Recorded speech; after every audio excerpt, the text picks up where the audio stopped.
अभी तक का आपका एक्सपीरियंस कैसा रहा बॉलीवुड में? अप एंड डाउन्स होते हैं। कई बार आपके पास थोड़े ठीक ठाक काम रहते हैं, कई बार आपके पास काम नहीं होते हैं।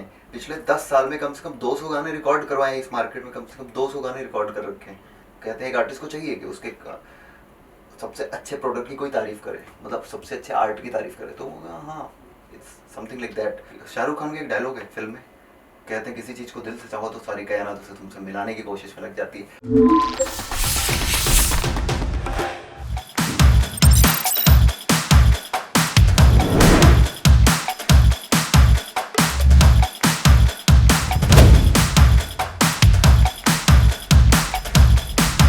Hello hi guys, welcome back with my new episode with my new friend. हमारे बहुत पुराने दोस्त हैं और लिरिक्स राइटर भी हैं, मिस्टर सानिध्य सरना। हेलो, कैसे हैं हाय आप? अमित भाई, हाउ आर यू, कैसे हो? तो सानिध्य भाई, आप इंडस्ट्री में कब आए और आपका जर्नी मुंबई आने तक, मतलब आप हैं कहाँ से और आप मुंबई कैसे पहुँचे, मतलब क्या रहा आपका यहाँ तक का जर्नी, आप हमारे दर्शकों को बताएंगे? बिल्कुल बिल्कुल। एक्चुअली मैं हूँ, प्रतापगढ़ एक ज़िला पड़ता है यूपी में, वहाँ पे कुंडा एक जगह है। जी, जानते हैं सभी लोग, वैसे तो जानते सब हैं। जानते हैं। तो मैं कुंडा से हूँ। फिर पढ़ाई लिखाई मेरी प्रयागराज में हुई, इलाहाबाद। जी, और उसके बाद मैं दिल्ली आया, वहाँ पे जॉब किया, फिर कुछ कंपनीज ऐसे फॉर्म की, उसमें कुछ काम किया। और एक ऑडिशन था दिल्ली में, अभी एक फिल्म के लिए चल रहा था, तो मैं वहाँ पे गया और ऑडिशन दिया। तो उन लोगों के साथ मैं मुंबई आ गया 2013-14 में। ऐसा दिल्ली में कहाँ की बात है, कहाँ ऑडिशन चल रहा था ये? Audition was in Karol Bagh. अच्छा, करोल बाग। तो मेरे कॉलेज के कुछ फ्रेंड्स हैं, वो लोग ज़बरदस्ती ले गए कि यार तुम्हें चलना पड़ेगा, चलो हम लेके चलते हैं। तो मैंने कहा चलो, सब लोग इतना प्रेशर कर रहे हैं, मुझे जाना चाहिए, आलस नहीं करनी चाहिए। तो मैं गया। फिर फाइनली एक नई कहानी, नई चीज़ें सामने आई। उन्होंने बोला मुंबई चलते हैं यार, आप बहुत अच्छा करते हो, let's go there and explore करो, थोड़ा चीज़ों को समझो, मज़ा आएगा। तो फिर यहाँ पे आ गए थे। यहाँ पे आने के बाद तो आपसे मुलाकात हुई थी मेरी। हाँ, आई थिंक हम लोग 2014 में मिले थे। हाँ वही। और उस टाइम ही मैंने आपका गाना भी सुना था और उस टाइम ही आपकी एक फिल्म भी आई थी।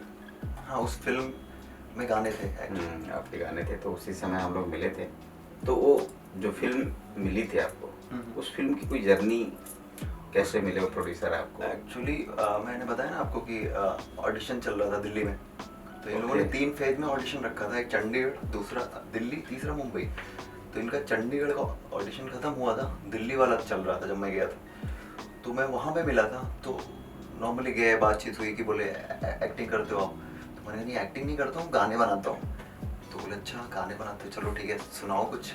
तो मैंने सुनाया। फिर तो गाने सुने तो उन्हें अच्छा लगा। फिर मतलब इट वाज सीरियस मैटर की, उन्होंने बोला यार ये तो सीरियस मामला है, हम लोग तो मजाक समझ रहे थे।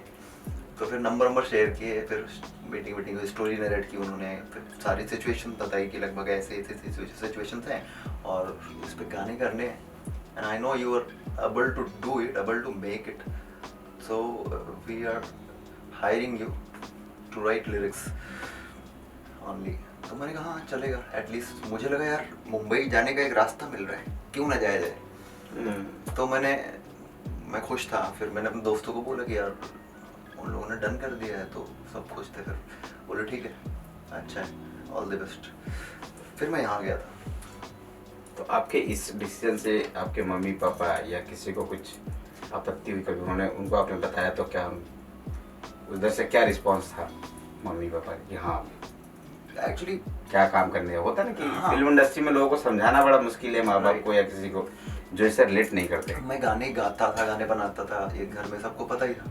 हालांकि शुरू में लोग थोड़ा स्ट्रिक्ट होते हैं पेरेंट्स की, यार नहीं, थोड़ा अपनी पढ़ाई लिखाई करो, जॉब करो, काम करो, और फिर बाद में जो मन करेगा कर लेना। तो मुझे लगता था यार ठीक है, बट अभी इस टाइम पे वो समय आ गया था, तो मैंने इस पे सीधे बताया, पूछा नहीं।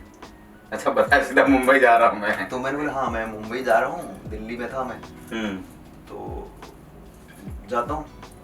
तो फिर चला भी आया मैं, और आके फिर बता दिया कि फिर कुछ रिलेटिव थे मेरे यहाँ पे, एक भैया थे, इंजीनियर थे, वो भी मिलने भी आए थे। तो ये तो ऑडिशन से पहले जो दिल्ली में आप थे, हाँ। दिल्ली में क्या काम था, दिल्ली में आप क्या करते दिल्ली में मैं पहले टेक महिंद्रा में जॉब किया, 8 महीने Okay. किया था। उसके बाद फिर मैंने ड्रॉप किया अचानक से।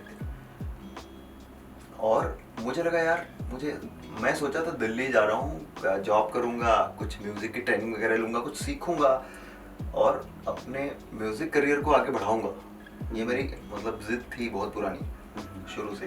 तो वो मुझे टाइम ही नहीं मिलता था, मैं थक जाता था शाम तक एकदम, और सुबह फिर उठ के वहीं 24 घंटे का रूटीन फिक्स हो गया था। हाँ, सुबह उठो जाओ फिर वही। हालांकि मुझे 6 महीने वहाँ पे लगातार अटेंडेंस देने के लिए एक अवार्ड भी दिया गया था कि कंसिस्टेंसी के लिए।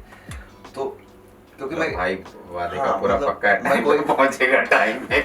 मैं कोई काम करता हूँ तो बहुत सिंसियरली करता हूँ, नहीं तो नहीं करता। पंचुअल रहना चाहिए हर काम में। एग्जैक्टली। तो ये सब चल रहा था और उसके बाद एक कंस्ट्रक्शन कंपनी फॉर्म की गई थी, उसमें एक अपने सीनियर थे, तो उनसे हमारी मुलाकात हुई। पहले तो हम लोगों ने बहुत उठा पटक की प्रैक्टिस किया, बहुत सारी चीज़ें।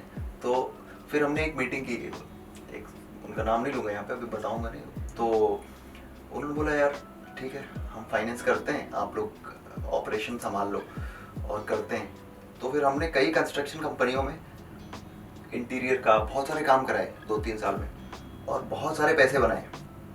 और एक दिन वो सारे पैसे डूब गए। हाँ, शेयर में। नहीं, शेयर में डूबे थे। एक कंपनी थी, हमारा वहाँ पे अच्छा खासा चल रहा था, मतलब 15-20 लाख रुपए का मंथली घूम जाता था टर्नओवर, जो रोलिंग था वो रोल चल जाता था। तो हमें लगा यार अच्छा चल रहा है, और उस पर कुछ था, कुछ ऐसा रीजन था जिसको मैं डिस्कस नहीं कर रहा हूँ। तो कंपनी ने अपने आप को दिवालिया घोषित कर दिया। जब किया तो उसमें 30 लाख रुपए हमारे डूबे थे उस टाइम पे। तो लगा यार बहुत हर्ट हुआ, एकदम ठंडे पड़ गए थे कुछ दिनों के लिए कि यार इतनी मेहनत की, और सच में मेहनत की थी 6 महीने उस साइट पे। तो मुंबई का जो दिनचर्या और दिल्ली का जो एक रहन सहन, जैसे आपने बोला कि मैं टाइम पे जाता था ऑफिस, टाइम पे आना हाँ, जाना। वो जब मैं ऑफिस अब जाता था यहाँ तब की बात थी। हाँ, नहीं वही मैं जानना चाहता हूँ कि वहाँ का लाइफस्टाइल और इधर का मुंबई का लाइफस्टाइल कैसा है? यहाँ पे तो आपको सबको पता है कि मुंबई में लोग रात में सोते नहीं हैं। तो कभी मैं आज भी किसी को कॉल करनी होती है सुबह उठ के 10 बजे 11 बजे कर दूंगा तो लगभग लोग उठाते नहीं। तो एक रूटीन मेरा हो गया है कि मुझे 12 के बाद ही कॉल करनी है। दोपहर 12-1 बजे के बाद, नॉर्मली काम के लिए किसी से डिस्कस करना हो तो 12-1 बजे के बाद कॉल करते हैं, और फिर लोग कनेक्ट होते हैं, बात होती है, फिर आगे चीज़ों को प्रोसीड किया जाता है। अभी तक का आपका एक्सपीरियंस कैसा रहा बॉलीवुड में? एक्सपीरियंस अच्छा रहा है। अप एंड डाउन्स होते हैं, कई बार आपके पास थोड़े ठीक ठाक काम रहते हैं, कई बार आपके पास काम नहीं होते हैं, क्योंकि अभी हम जिस स्टेज में हैं बहुत हिट बंदे तो हैं नहीं, मतलब अपने कोई गाना अभी तक कुछ हिट नहीं किया है। तो नॉर्मली कर रहे हैं, गाने करते हैं, कुछ पैसे से कमाते रहते हैं, वो सब चलता रहता है। But we are not like stars. Bollywood में आने से पहले आपने भी सुना होगा, शायद मैंने भी सुना है बहुत, कि मुंबई जाओगे तो स्ट्रगल बहुत है। आप उस चीज़ को आप एज ए लिरिक्स राइटर किस वे में देखते हैं कि स्ट्रगल है कि नहीं है, और स्ट्रगल है तो किस वे के लिए है? आपको उस स्ट्रगल पीरियड को आप क्या कहना चाहते हैं और किस वे में देखना चाहते हैं? स्ट्रगल मुझे लगता है ना एक प्रोसेस है पूरा, ठीक है। लाइफ एक प्रोसेस है, आपका कोई भी टारगेट एक प्रोसेस है। तो इसके लिए आप इस चीज़ को स्ट्रगल नहीं बोल सकते। मेरी लाइफ में तो कभी ऐसा हुआ नहीं है, हमेशा सब कुछ सही रहा है, मतलब छत है मेरे सिर के ऊपर, और कभी बहुत ज़्यादा प्रॉब्लम आई नहीं। तो मैं इस चीज़ को स्ट्रगल बोलता नहीं, मुझे अच्छा नहीं लगता है। अगर मैं बोलूँगा तो मुझे लगता है भगवान की डिसरिस्पेक्ट होगी कि यार उन्होंने सब कुछ दे रखा है, ठीक है। कई प्रॉब्लम्स होती हैं लाइफ में, बट आप पॉजिटिव रहो, पॉजिटिव मतलब प्रोसेस मान सकते हैं आप। हाँ, जैसे it's भी all हम कोई about- it's a process। कोई काम करने जाता है आदमी तो एक फटाक से कोई काम तो होता नहीं। अभी आप स्टडी भी करने जाओगे तो बचपन से लेकर पढ़ना पड़ता है, फिर जाके जॉब के लिए अप्लाई करो। ऐसा भी नहीं कि आपने कुछ किया नहीं और सीधा जॉब पे चले गए। बिल्कुल। वैसे ये भी एक आप स्ट्रगल नहीं बोल और सकते मैं खुद इसको। फील करता हूँ जैसे घड़ा नहीं भरता है बूंद बूंद से, उसी तरीके से मैं भी धीरे धीरे भरता जा रहा हूँ। मतलब मेरी नॉलेज में काफी अच्छा है, मतलब ग्रोथ है, वहाँ improvement है। 14 से लेके 24 तक आपने बहुत सारे नॉलेज अभी तक आपको मिला। हाँ। मतलब उसको आप स्ट्रगल नहीं मानते, एक प्रोसेस मानते हो उस चीज़ अभी को। मैंने हाँ। पिछले 10 साल में कम से कम 200 गाने रिकॉर्ड करवाए हैं इस मार्केट में, कम से कम 200 गाने रिकॉर्ड कर रखे हैं। जिसमें से 20-25 तो बाहर है, रिलीज हो चुके हैं, 20-25 अभी आने भी वाले हैं। ऐसे लिरिक्स राइटर को या सिंगर को देख के इंस्पायर हुए कि मैं लिरिक्स राइटर बनूं, ऐसा हाँ, कुछ ये है? बहुत अच्छा कि सवाल होता है ना पूछा कि है आदमी इंस्पायर होता है ना किसी को देख के, एक रोल मॉडल कि हाँ ये मैं इनके जैसा लिखना चाहता हूँ, इनके जैसा गाना चाहता हूँ, ये ऐसा मेरा गाना है। ये मुझसे बॉलीवुड में बहुत लोग पूछते हैं कि आप किसको बहुत ज़्यादा मानते हो, आइडियल कौन है? तो मैं कहता हूँ एक की रिस्पेक्ट करूंगा ना तो दूसरे की डिसरिस्पेक्ट हो जाएगी। और मैं इंस्पायर होता हूँ गानों से। कोई गाना किशोर दा का है, कोई गाना रफ़ी साहब का है, कोई गाना आज के टाइम पे अरिजीत सिंह का है, कोई गाना सोनू निगम जी का है, कोई गाना आशा ताई का है, कोई गाना लता जी का है। तो मतलब अलग अलग आर्टिस्ट हैं, लेकिन गाना अच्छा है। मतलब वो आर्ट का मैं प्रेमी हूँ, समझ रहे हैं? कोई आर्ट मुझे अच्छा लगता है तो उसमें फिर मैं चेक करता हूँ कि आर्टिस्ट कौन है, और अच्छा ये हैं, ठीक है। तो इसमें बहुत सारे नाम हैं और वो लोग लेजेंड है। अभी मैं उनमें से किसी एक को चूज नहीं करूँगा, नहीं करता हूँ। मेरा मतलब एज ए सिंगर नहीं, मेरा हाँ। मतलब है कि आप जैसे लिरिक्स राइटर हैं, तो लिरिक्स में आपका रोल मॉडल कौन है, मैं ये जानना चाहता हूँ। नहीं, मैं लिरिक्स में भी आपको ये बता रहा हूँ कि लिरिक्स में भी सेम है। मैं गाने सुनता हूँ, अच्छे गाने सुनता हूँ। अब उन गानों को सुन के समझने की कोशिश करता हूँ कि हाउ इट इज़ गोइंग, कैसा, मतलब क्या फील है, क्या इमेजिनेशन है इनकी, तो उस हिसाब से जीता हूँ। ज़्यादातर लोग तो ऐसे ही हैं कि जिनको पता नहीं कौन लिरिक्स राइटर है, कौन नहीं, सिंगर है, और गाने सुनते रहते हैं, उनको गाने का बोल याद है, सब कुछ याद है, पर नहीं, सिंगर मैं आपको बता देता हूँ। प्रसून जोशी जी थे, मैं उनको बहुत मानता था पहले।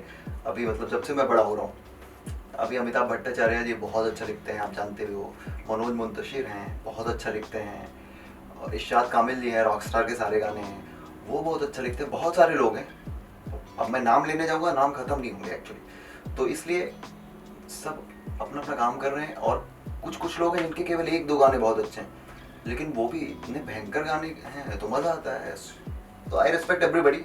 जिनका एक भी हिट गाना है और अच्छा गाना है, मैं उनके रिस्पेक्ट ही करता हूँ। कि कभी मिलता हूँ, कई लोगों से मैं मिलता भी हूँ ऐसा, तो मैं उनको बोलता हूँ कि पाजी आपका ये जो गाना है ना, मैं इसको रात भर सुना हूँ। तो वो खुश भी होते हैं, कहते हैं यार मुझे अच्छा लगा कि आपने मेरे मतलब काम की तारीफ की। मतलब कहते हैं एक आर्टिस्ट को चाहिए कि उसके सबसे अच्छे प्रोडक्ट की कोई तारीफ करे, मतलब सबसे अच्छे आर्ट की तारीफ करे। तो हाँ, इट्स समथिंग लाइक दैट। जैसे अभी हमारी बात हुई, मैंने 2-3 चीज़ों पे देखा कि आपने पहले टेक महिंद्रा में काम किया, फिर कंस्ट्रक्शन में आए, और अभी आप लिरिक्स राइटर हैं। तो आपका मेन एक होता है ना कि मैं, अगर आप लिरिक्स राइटर नहीं बनते, ओके, तो इससे पहले आपका क्या था कि मोटो कि मैं क्या बनूंगा, मेरा मतलब आपका बिजनेस करने का है, एक होता है ना कि मैं नहीं बनते, चलो लिरिक्स राइटर आप बन गए, आपका इंटरेस्ट था, सब था, अगर ये नहीं बनते तो आपको किस में इंटरेस्ट है?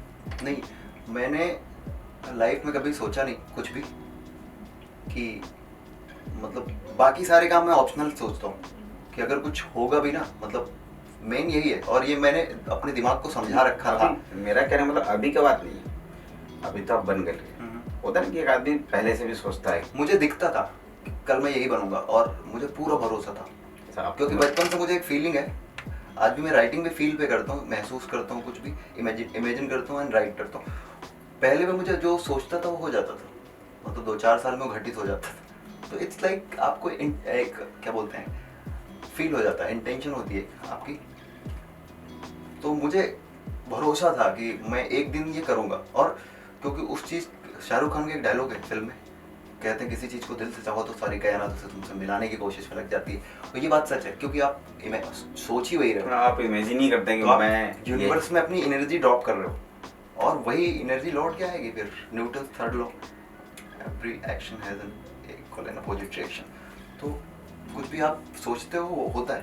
तो अभी जो भी नए ऑडियंस जो अपने देख रहे हैं, अगर वो इंडस्ट्री में आना चाहते हो और लिरिक्स राइटर बनना है, तो उनके लिए कोई टिप्स है आपके पास? जैसे आपको भी पता है मैं केवल लिरिक्स राइटर नहीं हूँ, हाँ, मैं रैप करता हूँ, अच्छा करता हूँ, आप जानते हो कई चीज़ें, और कंपोज करता हूँ गानों को, और गाता हूँ कई बार। तो आपको ना एक चीज़ के दम पे अकेले नहीं आगे बढ़ा जा सकता है, थोड़ा उसके सराउंडिंग में 4 और चीज़ें आपको स्ट्रॉन्ग बनाने के लिए रखनी पड़ेंगी। मतलब तो जो आपको सपोर्ट करेंगी, हाँ, आपको नॉलेज ढेर सारी इकट्ठी करनी पड़ेगी, और 1 मैन आर्मी भी बनना पड़ेगा, और उसके बाद आप किसी एक विधा में एक काम पे लग जाओ और वो करते रहो, धीरे धीरे धीरे आप पक जाओगे, मैच्योर हो जाओगे, लोग आपको जानने लगेंगे और एक दिन आप रॉक कर दोगे। चलिए, ये मेरा लास्ट क्वेश्चन है कि एक ऑडियंस के लिए एक छोटा सा कुछ एक लाइन हो जाए जो आपके गाने हैं या कुछ रैप हो। मेरा क्या है कि मैं गाने बनाता हूँ, कंटेंट क्रिएटर हूँ एक्चुअली, तो हर टाइप का बनाता रहता हूँ। तो एक मैंने ऐसा कुछ राइटिंग कर रखा है कि अपनी लाइफ को कभी ऊपर से तू देख जरा, पता चलेगा तुझे कितना है तू फेंक रहा। एक तरफ मांगता दुआओं में सुकून, एक तरफ आंखों में तेरी इसका उसका खून। होता परेशान और कहता दिल नादान, बेटे ऐसी बातें करना अपने दिल का ही अपमान। माना कि तेरे कुछ अरमान पहचान, जिसे पाना चाहता है तू जताना चाहता है तू फ्रस्ट्रेटेड इंसान। सुन, हारता नहीं मैं, तू भी ना हारना। Dialogues are not bad but तमीज से है मारना।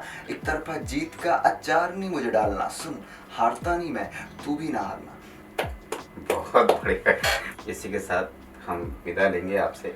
बिल्कुल। और थैंक यू वेरी मच, आप हमारे स्टूडियो में आए, हमारे शो के साथ जुड़े, इसके लिए बहुत बहुत धन्यवाद। हमारे दर्शक जानना चाहते हैं कि इंडस्ट्री में अगर किसी को आना होता है तो उनको लगता है बस गए और डायरेक्टर बन गए, इतना आसान तो है नहीं। सबसे बड़ी बात है कि ये बिजनेस लॉबी है। अगर डायरेक्टर है जो बिजनेस पर्पज से आप कुछ काम करना है तो आपको हर चीज़ों का एक्सपीरियंस होना बहुत ज़रूरी है। गुजराती में कितनी फिल्में की आपने? कम से कम 10-15 फिल्में की गुजराती में। तो आप मुंबई पहुंचे 2012 में। 2008 में गुजरात आया डीओपी सर के साथ, सीखा फिर गुजराती फिल्मों से बहुत कुछ। फिर उसके बाद मैं मुंबई का। एज ए राइटर डायरेक्टर आपकी पहली फिल्म? मेरी एज ए राइटर डायरेक्टर पहली फिल्म सिनेमा जिंदाबाद, जो राजपाल यादव, मुकेश भट्ट, रंजीत बेदी, पंकज बेरी, मैं उसमें उद्देश्य, विनय बाबू, इन लोगों को लेके की थी मैंने।